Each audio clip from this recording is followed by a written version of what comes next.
La vendemmia della speranza per brindare alla faccia della crisi. Dopo l'ennesimo anno nero dell'economia, gli agricoltori puntano le loro speranze sul vino. Secondo i primissimi dati raccolti da una speciale task force dell'azienda regionale, quella del 2013 è una vendemmia a macchia di leopardo in Veneto con luci e ombre. Luci nel Vicentino, che rispetto al 2012 punta a un aumento della produzione del 15%, e nel Bellunese con circa 6.000 quintali d'uva. Nel Veronese crescono del 10% Merlot, Chardonnay e Pinot.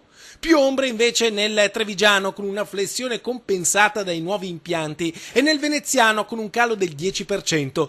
Peggio va in Polesine con un meno 30%. Tutta colpa di una primavera fredda fino a giugno, poi però l'arrivo del caldo ha creato le condizioni climatiche ottimali per la giusta maturazione delle uve e quindi la vendemmia alla fine non tradirà le aspettative. Senz'altro un settore di straordinaria importanza per l'agricoltura veneta, che l'anno scorso ha portato un valore di 1,5 miliardi di euro di esportazioni.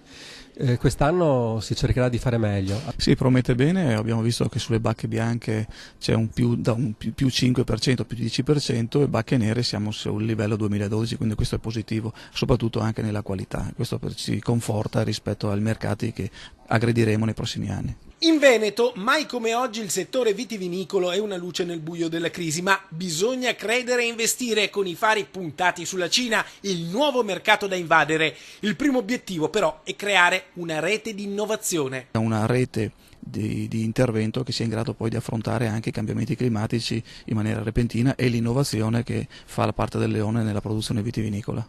Insomma, il futuro del settore vitivinicolo in Veneto merita un buon brindisi. Il 2013 in ogni caso sarà una vittoria, anche se superare i record del 2012 non sarà mica facile. Lo scorso anno sono stati prodotti quasi 11 milioni di quintali di uva e 8 milioni di ettolitri di vino, per lo più oltre il 90% vino a marchio europeo, per cui una delle regioni, se non la regione più importante in Italia, più di così per il nostro settore vitivinicolo non possiamo pretendere.